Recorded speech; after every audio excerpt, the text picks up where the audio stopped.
What's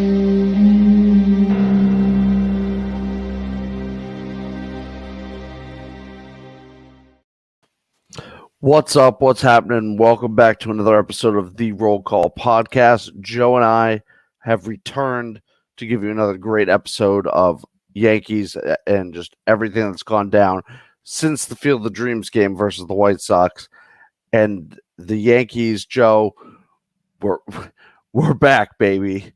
We are back. I'm going to give ourselves a little pat on the back because while everyone was jumping ship, telling us that this team was not worth investing in, to sell at the deadline, that we're dead, that our season was over in July, quote unquote, we're back. And we're made up 9 games on those Red Sox since the All-Star break.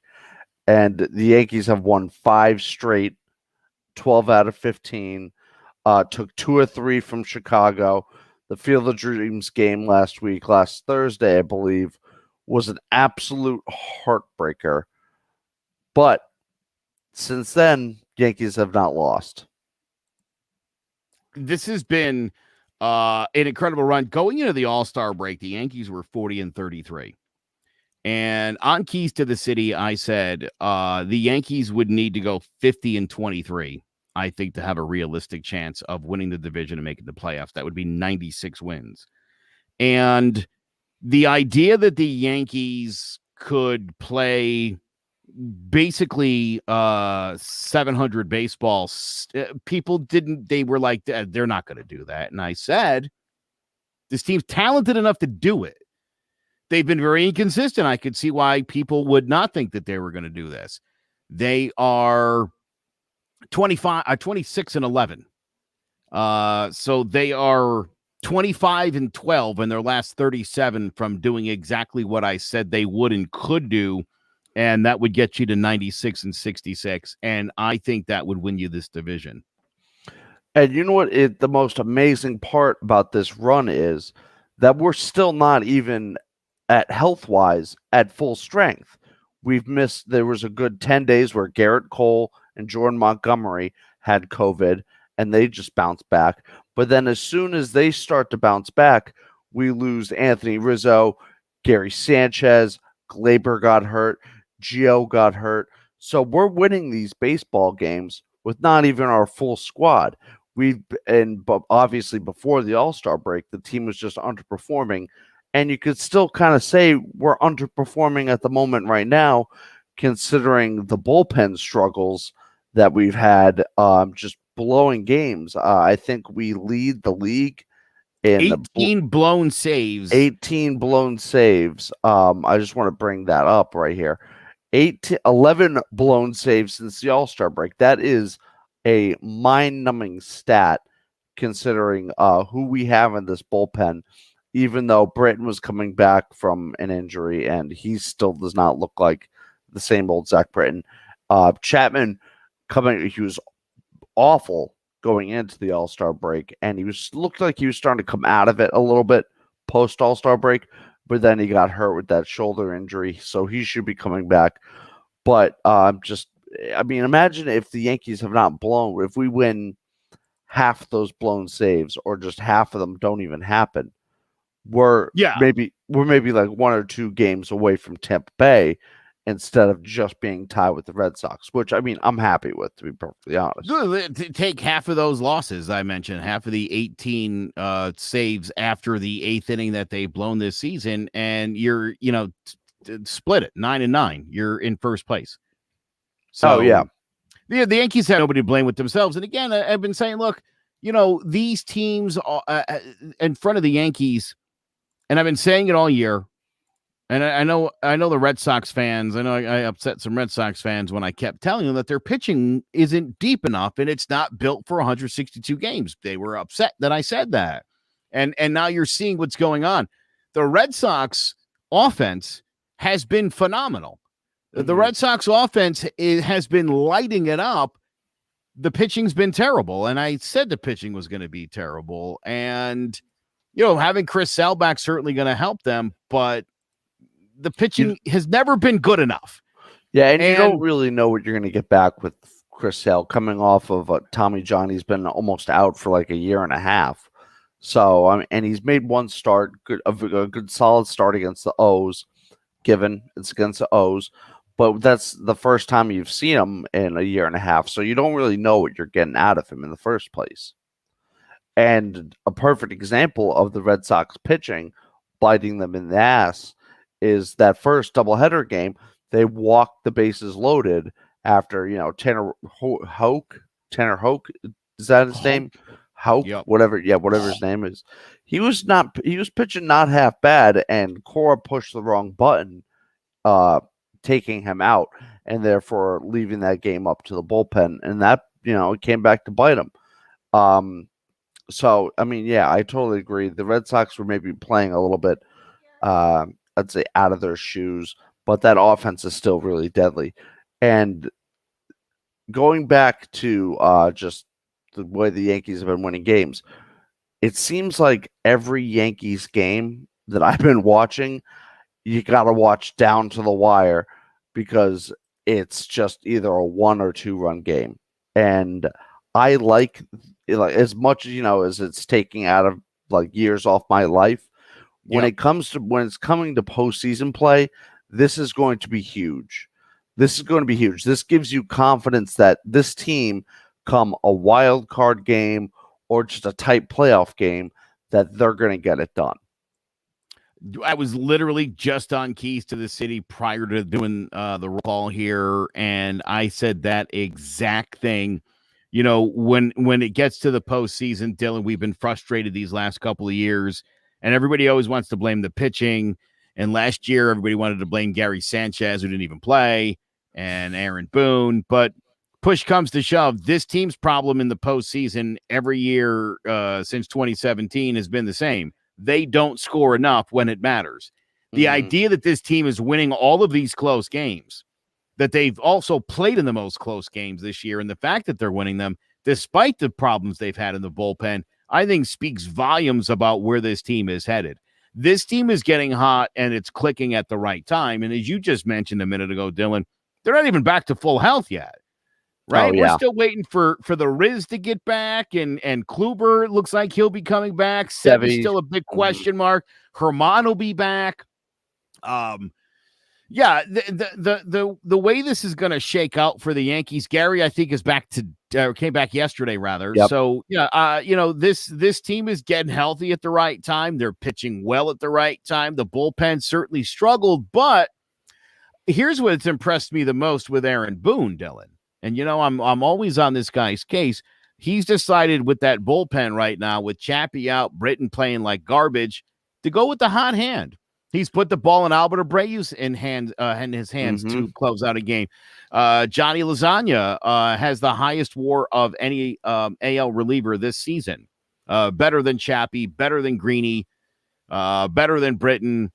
Better than Wandy Peralta, who, by the way, has had an outstanding August and I think has made everybody hopefully finally forget about Mike Tauchman. Michael Tauchman. Yeah. Yeah. I think we're more than over that. So I like where this team is headed. Yeah, I really do. I feel like it took a while, but I think they're definitely back on track. Oh, yeah, and just to get back on how the past 2 games against Boston, back on July 5th, I'm going to be honest, I was not even really thinking about catching up to Boston at that point because, you're looking at the standings, you're looking up at Tampa Bay, you're looking up at the Red Sox, and we were 9 back, and we were 9 back and not playing well against the Red Sox at all. I think at that point we'd maybe won 1 or 2 games at backs, and it just didn't look very attainable. But since then, we've obviously gone 26-11, and the Red Sox, I believe, have gone 18-14 since then. And I'm just trying to. What was I about to say? I apologize. Oh, Steve Risser, by the way, pop it in with the Yanks are 8-4 against the Stros and the White Sox this season. Yeah, Again, that's what I was going to bring up. That we the Yankees certainly struggled with Tampa, and obviously have had their, up until this series, they've had a really hard time with Boston. Got to get Steve Rissar on here. Riss, good solid points right there, bro. From Sports Talk with R&J Wednesdays at 1:00. Risser, thank you for joining us. You were following along on the Keys to the City. I just saw you pop up on there. Thought, let's get this guy on here. Where were you at a few weeks ago, Steve? Did you think that the turnaround here was possible? And what do you think kind of going forward? No, I didn't. I just thought that the bullpen was not good. The bats weren't working, but the biggest series, that Tampa series, turned everything around. They won 2 out of 3 there. They ended that, and that gets them to get Joey Gallo. That gets them to get Anthony Rizzo. Then they sweep the Marlins. They take 3 out of 4 over against the Mariners. And I think the biggest reason why this turnaround has happened has been the starting pitching. I think Nestor Cortez, a big surprise. Nestor Cortez has been. Yeah. Montgomery and Tyona pitched well. Garrett Cole, obviously, on Monday night, come back off the COVID list. He's pitched well. So just the starting pitching has been good. I mean, obviously, they've gotten timely hitting too. Gallo's gotten a couple huge hits. Even Stanton's gotten some big hits during this stretch. He's gotten some big hits. Obviously, Judge has been really good. Obviously, in the Field of Dreams game, he's had 2 home runs. And you said it, Joe. Boone. I've been a critic of Boone all year. I've been a big critic of Boone all year. But he has definitely pushed the right buttons yesterday, sticking with the hot hand, sticking with Loizaga for those 2 innings, and then obviously Chad Green going in there and getting the save yesterday. So yeah, the one thing that I was blanking on was going back on how the Yankees are going to perform in the playoffs and why I'm so confident. And Steve brought this up in the comments.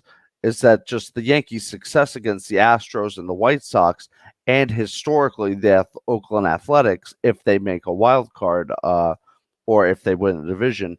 I have the utmost confidence going up against those teams, and the way the Yankees have been playing against Tampa since since we were getting our butt kicked by them. I think we've come back. The Tampa has kind of come back to earth when it come back to playing us. And the way just the Red Sox are on the downturn, you don't even know if the Red Sox are going to make it. So we might not have to even deal with them. So historically and this season, the Yankees have been playing absolute fantastic baseball against upper echelon teams. And during this winning streak, there's certain times like when you and I, Joe, are saying the Yankees need to do so-and-so to keep this up. And they have met every expectation that we've put forward to them. Yeah, I'll tell you, I've been thrilled with the way this team has responded. We were talking on Keys to the City about that dream scenario of Rizzo at first, LeMahieu at second, Glaber at short, Urshela at third, Stanton in left, Gallo in center, Judge in right, Sanchi behind the plate. And Trevor Keys was like, I don't know, seems like they might strike out a lot. Well, we've never seen that lineup. We have no idea what that lineup would do. I think, Steve, and tell me if you think I'm wrong here, but I think you put those 9 guys in a lineup, I think you would see less strikeouts because I think you'll see less pressing. I think you'll see guys just handing the baton to the next guy because when Gio Urshela is hitting cleanup, and I love Gio, that's not a good lineup. That is not a deep enough lineup if Gio Urshela is batting cleanup. If he's your 8 or 9 guy, you're doing some things right. Here's the other thing. Aaron Judge with protection has been a great hitter this year. When Aaron Judge doesn't have protection, and you would expect it, he struggled and he strikes out a lot more. So I think having this depth to the lineup, I think it's going to make this team even better. I think you're going to see more walks and more home runs. I think you'll see less strikeouts. Absolutely. I mean, I think obviously when Rizzo comes back, and obviously when you get Gio and you get Torres back, I think you DH Voit and and I said it's on my show today. You put Judge in center, Stanton in right, Gallo in left. You don't want Gardner in that lineup, even though I think Boone's gonna against righties he's gonna play Gardner because that's what he likes to do. But I think you have to have that kind of lineup because we've never seen that kind of lineup. That lineup could be awesome. That lineup could be. I mean, the Yankees right now, their lineup has struggled all year. But if you put that lineup together with, as you said, with all the protection, that lineup could be one of the top lineups in baseball. And then if you add that with the way the starting pitching has been, this team could be even better in going into September, going into late October and going into September. Steve, I absolutely agree with you. And a perfect example of just the protection that Aaron Judge and that this lineup depth provides was yesterday's first game against the Red Sox when the bases got loaded. You had Judge, Gallo, and Voit up, and I forget who was on first base at the time. I think it was Tyler Wade. Judge works a great count. Joey Gallo works a great count. And then Luke Voit, with obviously it was a little bloop hit, but a hit's a hit. Between trying to pitch to Aaron Judge and Joey Gallo, who are both extremely selective hitters, they strike out a lot, but you got to throw the ball to them. You got to throw strikes to them. They will take their walks. And those two combined in that lineup, that depth, allows other guys to come up with clutch hits, but also gets guys on base. Well, that's kind of what I'm saying. I mean, you got to get through Aaron Judge, and Aaron Judge strikes out, but he doesn't strike out on 3 pitches. Aaron Judge will strike out on 7 or 8 pitches. And Joey Gallo's got a really great eye. And again, I know he strikes out a lot, but that's what happens when you're swinging for the fences. You put all that pressure on a pitcher, and then you get to last year's American League home run leader, and that's like the break in the lineup. You think you got to be nudges a blooper in there. And again, but that's what this lineup creates, because there is not, when you put, and again, I love Brett Gardner. Let me put that out there, Steve. I know sometimes it sounds like I don't. Tyler Wade, he's been hitting finally, after all these years, finally hitting the ball a little bit. I don't want those guys in my starting lineup. I don't care about defense in the postseason. I don't care. If the 9 that are on the field can't do it, make it up with your bat. Plain and simple. There's no reason to run Gardy out there. There's no reason to run Tyler Wade out there in a big game. There's no reason for Kyle Higashioka to be out there in a big game. Play your best players. Absolutely. And start it now. Absolutely. And the thing is people are going to say, oh, you're not as good defensively in center field if you play Judge over Gardner. I think there's enough plays that Judge can make. I think Judge can make the plays Gardner can make. I don't think it makes that big of a difference. And it would make definitely a big difference at the plate if you have Voit in the lineup instead of Gardner. So I said it on this show. I commented on Keys to the City. You gotta have Voit be the DH. Yeah, absolutely. And when we got Rizzo, I wouldn't have said that. I would have probably said, to be perfectly honest, I would have said I don't want to see Luke Voit playing at all. Just maybe considering his defense is atrocious. But I've never said that he doesn't have a bat. He's got plenty of pop. He's a great team chemistry guy. And after these past couple games, it's kind of hard to say that there's no position or spot in this lineup for Luke Voit. And the flexibility that Giancarlo provides when he's actually out playing in the field, leaving a DH position open for either Voit or Rizzo, just makes this lineup that more deadly and just that more difficult to navigate as a pitcher.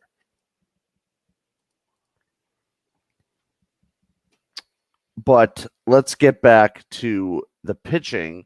Jameson Taillon, probably the most unsung hero in this pitching rotation. I mean, I bought his rookie card. Do you have his rookie card? You bought it? Oh, I think Joe froze on us. But anyway, Joe, you froze on us for a little bit. I got super excited. Yeah, my Jameson Taillon rookie card is coming in today. 80 cents I got it for. And he's been so great, man. Wow. Oh, and I mean, I'm hand up right here.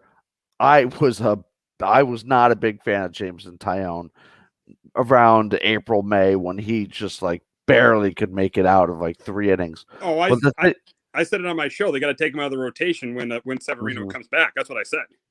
Yeah, but the one thing, when he was struggling, it's not like he didn't have his stuff.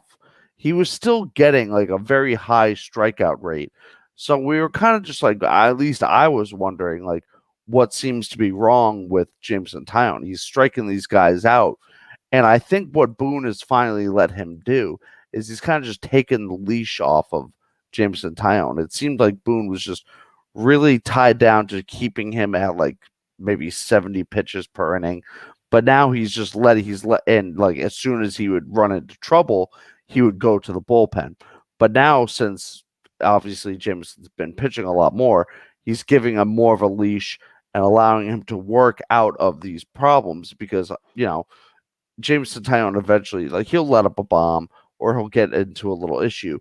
But that it seems to be like only one time a game, once a game this happens, and then the rest of the game he's lights out. Dude, the turnaround of Jameson Taillon, and it's funny, earlier in the year, before the struggles, you were big on him, Dylan. You seemed to think that this guy was gonna turn it, would be able to pitch like this, that he'd be able to go out there, strike out some guys and really limit people. We know how talented he is, and we just weren't seeing it. And again, this was a guy who hadn't pitched in a year and a half. 2 years, right? So again, right, cut the guy some slack. What do you think was going to happen?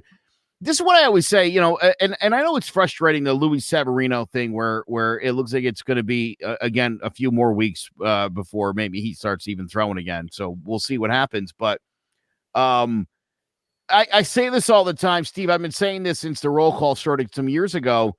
Guys, don't forget how to pitch. Being hurt and you recover from the injury, as long as the strength is there, you know how to pitch. It's just a matter of getting back into that groove. We're seeing it right now with Zach Britton, who's really struggling with his control. He's one of the most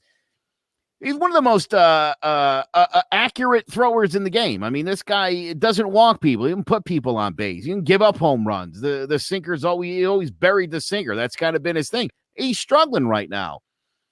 Guys are going to work out of it, and I think a good manager lets them work out of it. And it's hard sometimes when you're struggling to allow a guy to continue to struggle, but this is almost at a necessity with Taillon, where, man, you would have loved to pull him out of that rotation months ago, Riss, and you couldn't do it, and this is the reward they got for it. Yeah, and thank God they didn't pull him out, because he's just pitching really, really well. I mean, recently, he's just, as long as with the rest of the rotation too. I mean, Montgomery, Cortez. I mean, Heel's been awesome since they've called him up. So, I mean, I've said it. The rotation is the biggest reason why this team has turned this around. Because yes, the offense has been good, but they struggled in certain situations, getting the big hit, like on Monday night and in the first game of doubleheader when they had the bases loaded. So the pitching has been the reason why they've turned this thing around. So, yeah, I mean, Taillon's been outstanding. Also, it's just I wouldn't say uncommon, but it's kind of like a breath of fresh air to see that the Yankees starting pitching is the reason why the Yankees are where they are right now. To be perfectly honest, if the starting pitching didn't have that elite week that they did back in earlier the season, and just the way they have been pitching recently, this team is not where they are right now, obviously, because the offense has just kind of recently picked it up since the All-Star break. But they were historically bad before the All-Star break. It just, like, we were lucky. Like, I remember watching some games before the All-Star break, and I see we're down like 2-0, 3-0, and I'm like, oh boy, how are we going to win this one? We're never going to be able to score enough runs. But the pitching has kept them in a lot of games that maybe they shouldn't have won. But now they're, obviously now that we're hitting, the pitching is phenomenal, and we're winning these games handedly. And how are we going to pronounce this guy's name? Luis Hill? Is that how we do it? It's Gil. Luis Gil. I mean, he's been an absolute breath of fresh air. He's kind of like the Devi Garcia of last season, but I like what this guy's doing a lot more. And what we heard in the minor leagues, what the problem with Luis Gil was that he just couldn't find the plate, and he was struggling in the minor leagues. But we've seen that with other pitchers on other teams historically in the past. I remember the thing with Matt Harvey, before Matt Harvey came up, everyone was saying, oh, like, he's got the stuff, he's good and everything, but he's just really struggling in the minors. He can't find the strike zone. And then the next thing you know, they call Matt Harvey up, and he becomes, Matt Harvey for those 2 or 3 years that he was with the Mets. Unbelievable. And now that we've seen Luis Gil come up from the minors, he's playing out. He's obviously been one of the best pitchers on this team, And I mean, I couldn't believe this stat when I saw it. He's the first modern day pitcher to allow no runs in his first 3 games as a starter. I mean, that's unbelievable. You can't really ask for more. Yeah. It's funny. You mentioned Davy Garcia. Davy Garcia's got a 7.84 ERA. Yeah. I wasn't going to bring that up. But Gil had a 5.54 ERA. He was almost as bad as Garcia was. And so the Yankees very easily could have brought Garcia back up and instead decided to give Gil the starts. And man, again, this is one of those things where like, and I feel like this hasn't necessarily been, by the way, congratulations, James Yevon just graduated from graduate school with a master's in communication. Very proud of you, my friend. But yeah, the Yankees have been rewarded again and have made some smart moves, and those things have worked out well for them. If this kid can pitch like this, and this is just a matter of not putting guys on base and walking them. I think in 37 innings, he had 23 walks in the minors, which is awful. Not good. And he has struggled. I mean, he has walked a few guys, and it's part of the reason why he hasn't really been able to pitch, too deep in any of these ball games. But throw strikes, get guys out, keep them off the scoreboard. You could be a Major League Baseball pitcher. Now, do you guys see Luis Gil? Do you see him on this play, like a playoff? If we make the playoffs, do you see him on the roster? I do. I can see him as, how the Red Sox use Nathan Eovaldi in the World Series. I could see us using Luis Gil as a long relief guy because in the playoffs, as soon as the starter hits any sort of problems, nowadays they just pull him immediately. I think it'll greatly depend on the health of Luis Severino. Mm-hmm. Because, to me, Kluber will be back. And as long as Kluber's healthy, he's going to be in that rotation. Montgomery, Cole, mm-hmm. Harmon, Tyone. Yeah, it would be tough for Gil to find a place. I would assume it would probably be in the bullpen again, injuries aside. They showed last year sort of a disdain for the young guy using Davy Garcia as like a decoy. Instead of letting him go out there and pitch. So I would say probably not, but this kid does have, another couple months here to show what he can do. If he continues to pitch like this and he's out pitching other people, it would be hard not to, but I would say as of today, no. Yeah. I as of today, like if I had to make a decision today, I would say yes. But obviously, there's a lot more baseball left to play. So, God forbid. He's put himself in position for sure, Dylan. He's making us talk about it. He's making us talk about it. And Steve, do you agree? I mean, if this guy outpitches anybody in the rotation, he could stay poised, man, I don't see why he wouldn't. Oh, yeah, he's definitely. I mean, who would have thought like 2 weeks ago that he would be in the conversation for a playoff spot or for on the playoff roster, spot on the playoff roster? So, yeah, he's putting himself in great position. Is it guaranteed? No, because you have Severino coming back and you got Kluber coming back. And look at the way Nestor Cortez, he's pitched pretty well, too. So, it's a good problem to have all these, these pitchers. You have two good pitchers coming back. And then you have some pitchers who are pitching well that you got to make decisions on. And like you said before, again, kind of making all the right decisions, pressing all the right buttons, getting the most out of all the guys of late. I mean, they're clicking in a way. I haven't seen the Yankees click like this in, at least since around 2009. Probably, yeah. Oh. The last time they won the World Series. Knock on. I had to find some wood to knock on real quick. See what I did there, boys? Oh, I saw that. And speaking of new Yankees, our boy Joey Gallo has come into form. He's been hitting a couple bombs for the Yankees. I believe he's got either 5 or 6. And it seems like whenever he hits a home run, the Yankees win. He had a huge, I think that his 2-run home run against the A's, that was all the A's. The Mariners. The Angels. Oh, the Mariners I was actually at both games. The 2-run homer against the Angels and then the 3-run homer against the Mariners was huge. It seems like all of his home runs are not really garbage time home runs, but like when we need him the most, he's been hitting these bombs, and he's looked absolutely fantastic since we picked him up. Well, his first couple of days in, as Rizzo was, field of dreaming it all over the place, hitting bombs and knocking in runs and playing a great first base. Gallo did struggle out of the jump, and that's certainly not unusual. Go to a new team, got to get adjusted to a new environment. But again, these are outstanding baseball players. You put them in the pinstripes, you put them around Aaron Judge and Giancarlo Stanton and DJ LeMahieu, and it's like, yeah, this guy's gonna be just fine. I love this team. I love Gallo. I love Rizzo. And I will say this. I'm gonna say something very serious here. Okay. There's been a lot of jokes. There were a lot of jokes the day the trade happened. Pictures of, like mobsters, the Sopranos or Goodfellas. And it was like, oh, Gallo and Rizzo reporting to Yankee Stadium. And I thought that was interesting because they're Italian Americans. It's easy to make fun of that particular group of people. And I just feel like, in 2021, we're coming such a long way. Black Lives Matter. We're getting more aware. We're making women feel more comfortable as we should. I didn't like the fact that people were still sort of kicking the Italian Americans down. I thought mocking them was a little messed up. If I'm being 100% serious, I didn't think it was funny. And I just think in what's become a much more woke and aware 2021, let's not pretend, we're eating spaghetti and, hey, a manja.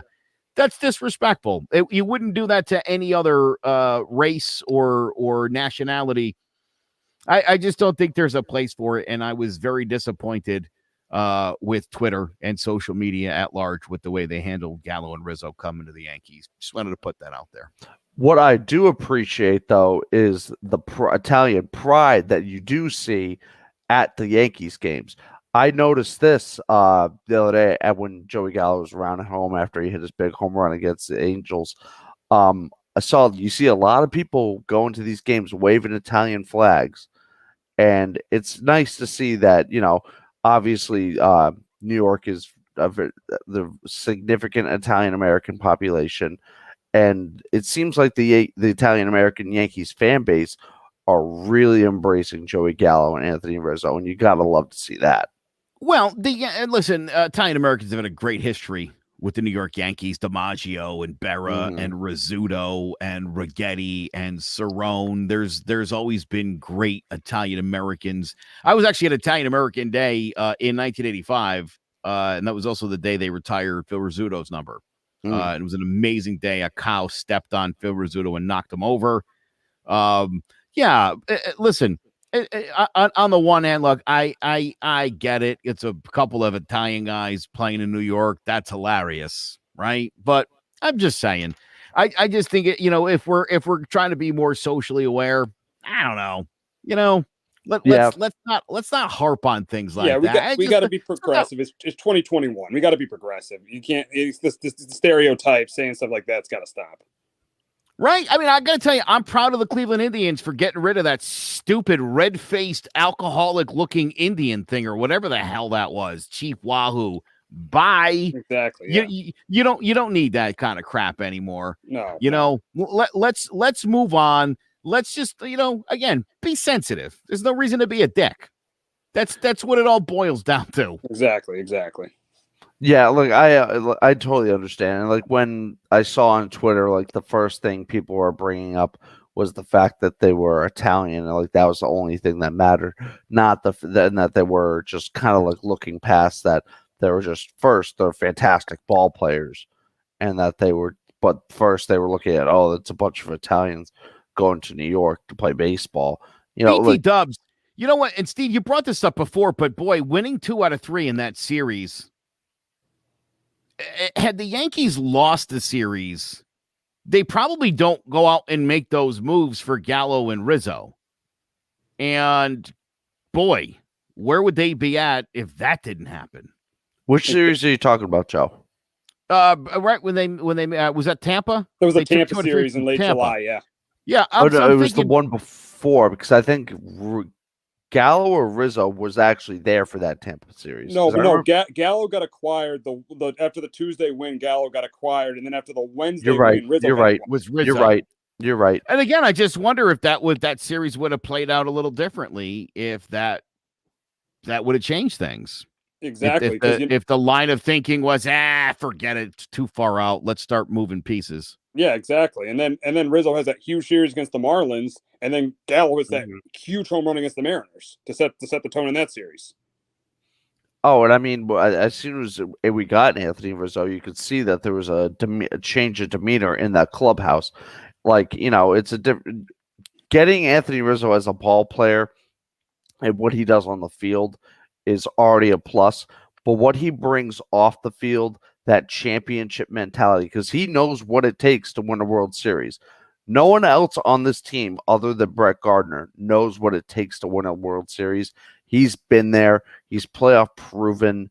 And, he's just a great guy to have on this team.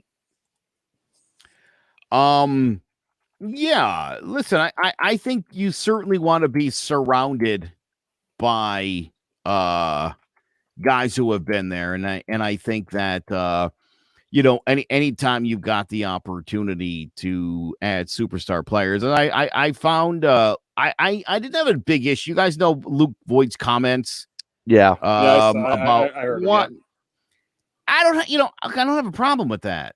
I don't have a problem with a guy saying that he wants to play, that he thinks he deserves to play. The guy led the American League in home runs last year. I know he's been a little banged up, but I've been a great player for this organization for the last 3 years. I'm not going down. I want to play. I deserve to play just as much as he does. I feel really good again. By the way, this guy also knows what it takes to win a championship. Exactly. Aroldis Chapman. Oh, yeah. I see what you're saying, though. And obviously, he did it with Rizzo, which just kind of makes it cooler. No, I just totally forgot that we fleeced the Cubs for him. It's like thanks for Glaber too, you dummies. He just it's like he left for a little bit, then he came back. So right now, New York sports radio is tearing Luke Voit apart for this poor teammate move. I'm sorry to say, I don't see it. I don't see this as being a bad thing. To say I deserve to play as much as he does. Well, why wouldn't he? Same thing with Gary Sanchez was like, I'm confused as to why I'm not playing. It's like, well, how? You can't hit. Well, is Kyle Higashioka better than me? Idiots? Because he's not even close. On his best day, he's on half the player Gary Sanchez is. Neither was Austin Romine. And neither will any of them ever be that. So Luke Voit, it stunned me all year. Steve, I heard people saying this BS. Let's move Urshela to short, LeMahieu to third, Torres to like what? Why would we move everybody around to make up for one guy's deficiencies? Luke Voit is a decent first baseman. He doesn't have a great deal of athleticism. He's not really great on balls in the dirt. He's just not a great defensive first baseman. He's not Anthony Rizzo. He's a first baseman you would expect on this kind of a Yankees team. Rizzo is 10 times better. Rizzo's the best first baseman they've had since Don Mattingly. And I realize I'm dissing Mark Teixeira, and there's a reason I'm doing that, Steve. Oh, yeah, I know. I got you. But yeah, I don't think they should be getting rid of Luke. You could easily have Luke Voit, like we said, be the DH. There's no way you should be getting rid of Luke Voit or trading him away. I like the fact they kept him. I don't mind the comments either. He wants to play. You want a player out there that wants to play, and he wants to be out there. So I don't mind the fact that he said that. So I just saw a report on. I just got a report there that Rizzo's in the lineup tonight. So I wouldn't mind to see Rizzo and Voit in the lineup tonight. Well, and again, listen, the way this team's always banged up, dude, there's no reason why Voit can't get a start or two at first base and then do some DHing. And you're going to want to give Rizzo a day off, and you're going to want to give LeMahieu a day off. And you're going to want to move some of these guys around. It's great that you have the depth to do all of these things. Luke Voit, as your starting DH, There's no reason why Giancarlo Stanton can't put a glove on and stand in left field. He's pretty good. He catches everything that he's supposed to catch. So I don't understand why we're babying him. And if he's going to get hurt playing out there, then how would he not get hurt in the playoffs? How is it any different if he gets hurt now or then? Get him out there, get him used to playing the field. If he becomes a problem, you're going to need a plan B. So I would say get to it now. Let's get this guy playing some defense so that you don't have to take Lou Voigt's bat out of the lineup. Plain and simple. I'm going to have to kind of side with New York Sports Radio on this one. I don't mind the comments too much. I like seeing that out of my player in Luke Voit, knowing that he has confidence and that he feels like he's the best player when he's out there. Every player should feel like that. Every professional should feel like they are the best out there, that they're the best. The one thing I have a problem with about Luke Voigt's comments is that, let's be honest, he's not better than Anthony Rizzo. Anthony Rizzo is far beyond a better defender. So I'd rather see Anthony Rizzo playing first base as much as possible. He's a platinum glove defensive first baseman. And when you can have someone that good defensively out there, I want him out there every day, unless, he comes down with COVID or he's nicked up. So Luke Voit, I just don't want to see him playing first base. That being said, he's shown that his bat needs to be in this lineup. So if Giancarlo, this is where Giancarlo playing left field just adds so much more depth and flexibility to this lineup. It allows Luke Voit to DH, therefore getting his much needed bat into the lineup. Because, I also agree with Luke Voit. He's been playing. His bat is forcing Aaron Boone's hand to put him in there, and you have to agree with Luke Voit. He's been hitting. He's I think got 9 RBIs in 9 games. You got to have that bat in there. So yeah, I mean, I don't disagree with that. And I honestly, I don't really have a problem with my guy saying that he wants to be out there. I don't think he said he was a better player than Anthony Rizzo is. And I don't think in his heart of hearts that he believes that is the case. So again, I want guys to be competitive. I always I remember when Hideki Irabu signed with the Yankees, Steve, and he was very adamant that the only team he would play for in America was the Yankees. And it didn't work out, but I loved Hideki Irabu because he wanted to be in New York, and I thought, yes, I love that. I want a guy that wants to be in there. I want my guy to, but not to mention, what was the question that they asked this guy? What was the question they asked Luke Voit? Hey, do you like not playing when Rizzo comes back? Does that sound awesome? You can't say I've been yes. a great player. A great player. I'm not going down. I want to play. I deserve to play as much as he does. I feel really good again. I don't think that that's the wrong answer to any question. They're asking him how he feels about not playing. What's he supposed to say? Well, Anthony Rizzo's so much better than me. I know I led the American League in home runs last year, but he's great. I should be benched. You know what? Send me down to Columbus or Somerset or where the hell their AAA associate is now. Scranton or whatever it is. That's the thing sometimes with the media is they don't hear what the question is. They just look at the answer. If you heard the question, you would know you wouldn't have a problem with the answer. How many times are you going to ask me how I feel about Anthony Rizzo supplanting me at my job? Can you imagine Wally Pipp? Like 2 weeks into the 2,130 game stretch, he must have been like, hey, coach, Lou's nice and all, but can I go back over to first? What's going on here? No, yeah, I understand. I never heard Pipp talk about how great he'd been for the organization. I never heard Wally Pipp suggest he has, and why wouldn't he? He was the starter. Why wouldn't he have been bitching that he had every right to get in there and play? I'm as good as Lou Gehrig is. You never even heard of this kid before. Well, one thing I also take a problem with Luke Voigt's comments is that it's too I don't like that he's going out talking about himself. It's about the team. Like I remember back 2 years ago, Yeah, but again, Dylan, what was the question that they asked him? I think that's so important to just see what his response was.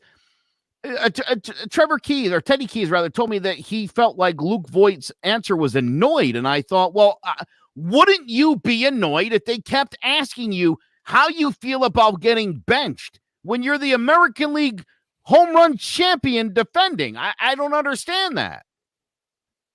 So, yeah, of course he would be a little bit annoyed, and of course he would say that. Why wouldn't he?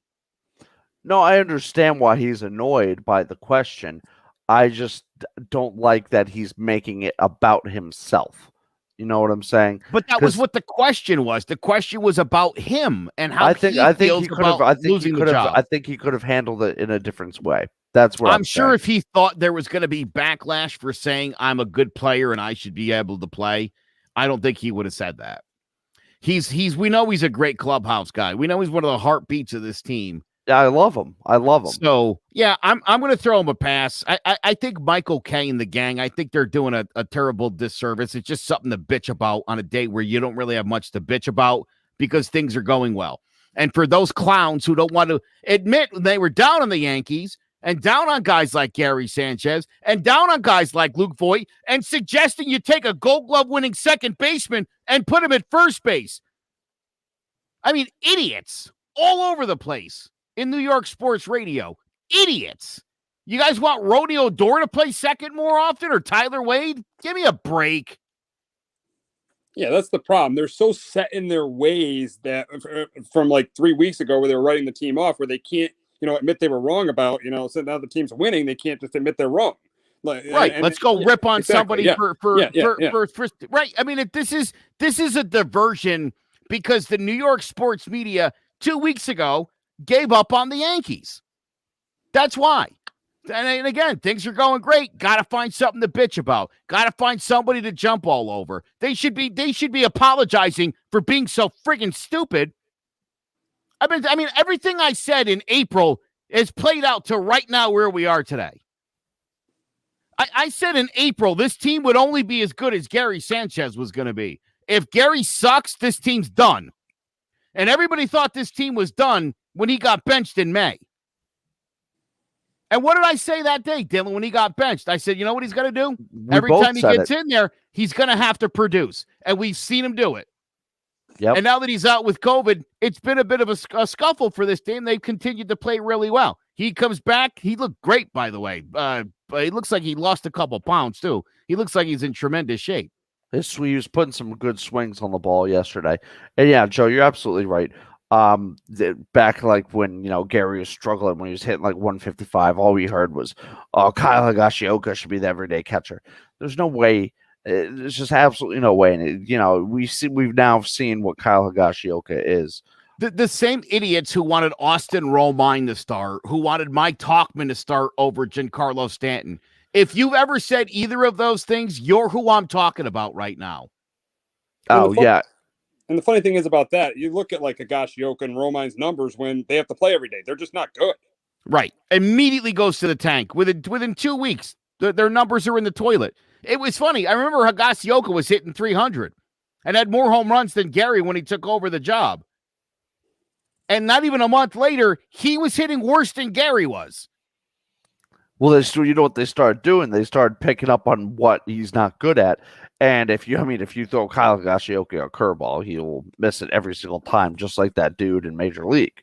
Yeah, Pedro Serrano. Yeah, he's Pedro Serrano, and just another player that Yankees fans and New York sports media love to kill is Giancarlo Stanton, who has really kind of picked it up the past couple games. I know, kind of post All-Star break, he was looking rough, like just little league swings out there. But recently, he's picked it up. So now you're not even hearing anything about him either. He's been hitting clutch home runs. Yeah. I mean, we win that game against the White Sox if Zach Britton doesn't blow it because of him. Can we cut Giancarlo Stanton some slack? Right? He's hitting 260.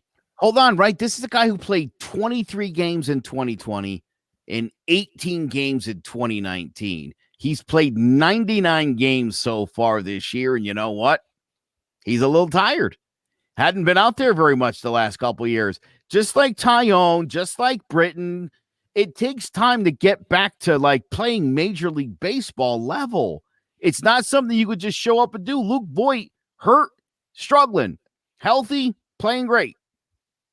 And so, this is another one of those things that upsets me with the New York sports media, and especially with Yankee fans, who I think are some of the stupidest people in the world. And we're the best and the worst. Definitely. Clearly, there's some that just don't get it. When a guy is out, you want him to come back and start smashing again. A guy gets hurt and he misses a couple months, and you hate him because he should have played through it. The guy plays through the injury. He's not hitting well because he's hurt, and you're pissed about that. What do you want from these guys?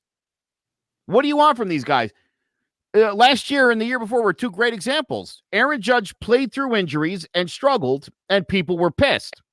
And Giancarlo Stanton sat out with injuries. People were pissed. What do you want here? What is it you're looking for from these guys? Do you want them to play hurt and struggle, or sit when they're hurt? You can't have it both ways. They're not going to magically show up and just start hitting bombs. That's not how it works. Oh, and one thing I think is unfair of people when they criticize Giancarlo, they expect him to put up that historic MVP numbers every single year. Judge as well. They want it from Judge. They want Judge for what they want Giancarlo to go out there and hit 69 home runs every single season. I'll tell you what, it does not happen.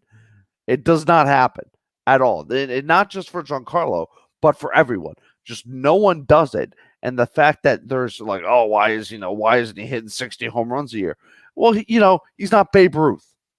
He's not Hank Aaron. I've got a question I want to ask the both of you. Mm-hmm. And I'm going to start off by saying Aaron Judge earlier this year, the numbers were out. He and Mike Trout had missed the same number of games in the last 4 years. Exactly the same amount of games. Mike Trout's been out for about a month more now since that happened. So Aaron Judge has now played in more games over the last 4 years than Mike Trout has. And so when people say that Aaron Judge is injury prone, but they don't say that about Mike Trout. They don't say it about Mookie Betts. They don't say it about Fernando Tatis Jr., who's been banged up all year. It's only Yankees, and it's, again, the idea that you don't want to pay Aaron Judge because he gets hurt all the time. Who the hell doesn't? Mike Trout? How does Mike Trout get his money? How does Betts get his money? Everybody else gets paid, but not Aaron Judge? When Aaron Judge is healthy and on the field, I would argue there's not a better hitter in all of baseball. You know what it is? All the haters and other baseball fans, they get hung up on the high strikeout numbers. They see him swing and miss a lot, but they don't. If you're not a Yankees fan and watching him every single day, you don't really see the impact, the true impact he has on this team, and just his presence in the lineup. He works counts. He gets on base. He plays fantastic defense. He's got hitting at a pretty good clip at like 280 something. He's got great power. He's smart on the bases.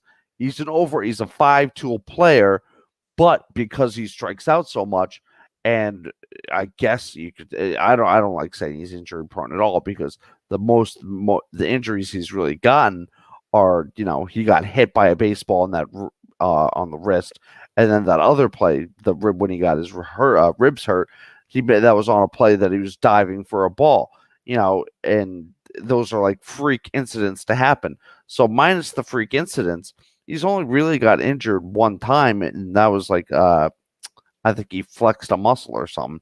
But other than that, he's on the field and he plays baseball, and he plays baseball at an extremely high level.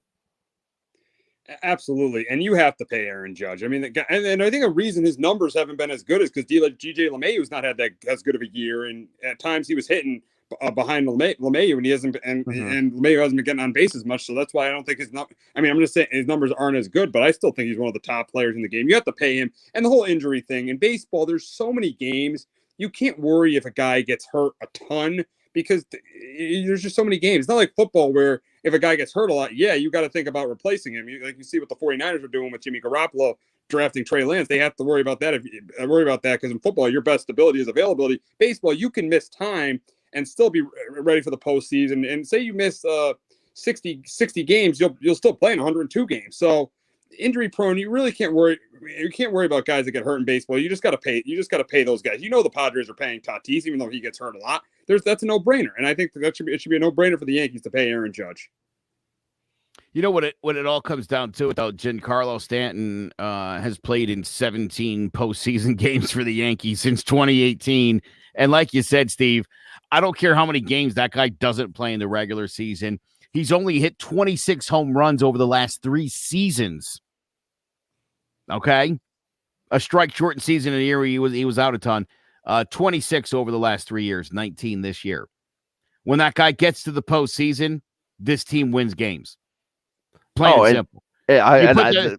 You put the Twin Towers together. You throw your lefties, Rizzo and Gallo, in there. This team, I'm telling you, it's dangerous. And I'm telling you, I got such a good feeling about the way this is going to shake out, winning all those close games. You get that bullpen on lockdown. You get everybody back and healthy. The Yankees are the team we thought they were before the first pitch was thrown this season. They're finally where they need to be.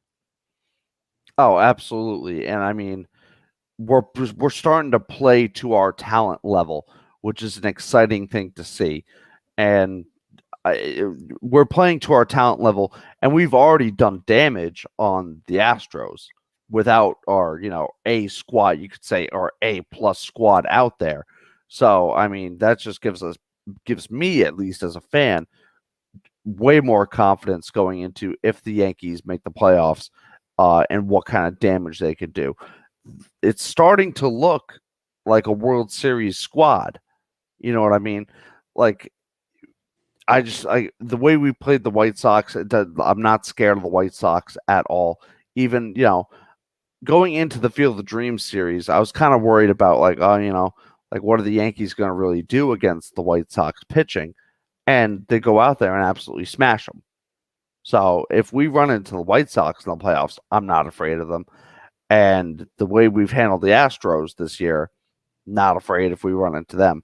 The one team I would say I'm afraid of running into in the playoffs is the Rays. I'm not worried about anybody right now. I'm telling you, I think this team at full strength, Steve, I really, nobody scares me. Nobody at all.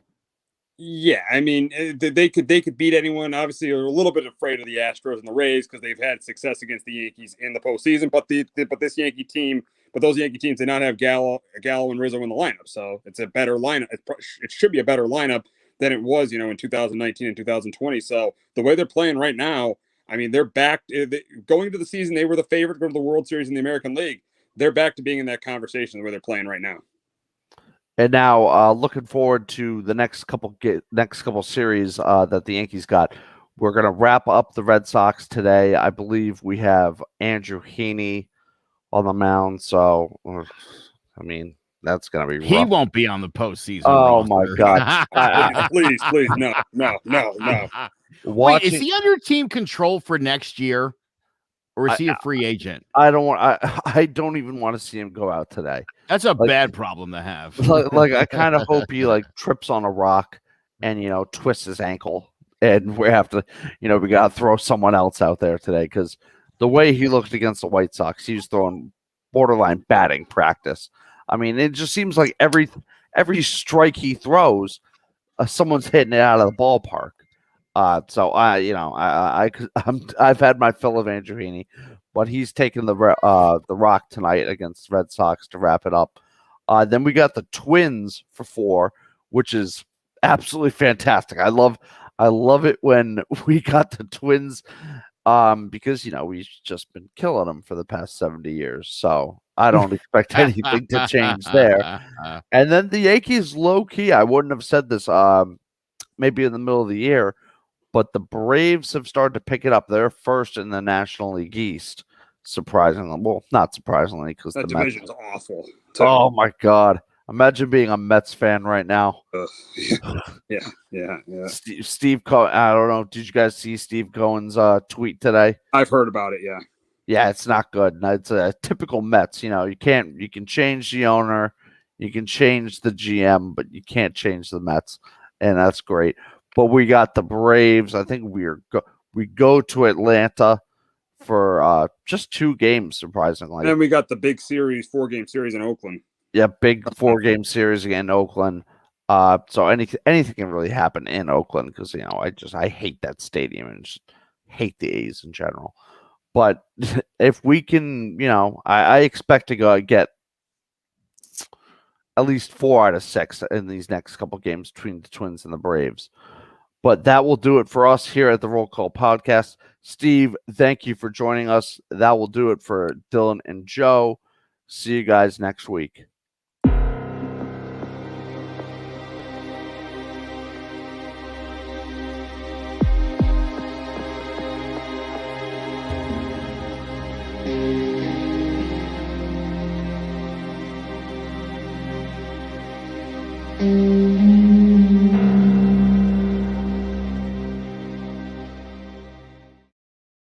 Can I get a roll call? Let's get it on. Hit the field, let's play ball. Go home, we stand tall. Oh yeah, we back. Oh yeah, we back. 2020 division, Yanks back on the train track. Had to let the chances go, but we welcome it, Garrett Cole. Judge back with the guy, we're bringing Giancarlo up on these corners. Look at the information they gonna K back awesome. Voit and Giancarlo, they on the corners with Torres and LeManuel. Sanchez don't play too. Severino in rotation, Paxton throwing K's too. Fully loaded. We got the air leads wide open. 1 game at a time, we stay focused. Fox Bombers on a mission. World Series chasing, taking the division. No time for wasting. Again, first placing. Manning lobs it. Burris alone. Touchdown, New York. It's off to Leonard. Defended by Simmons. Is this the dagger?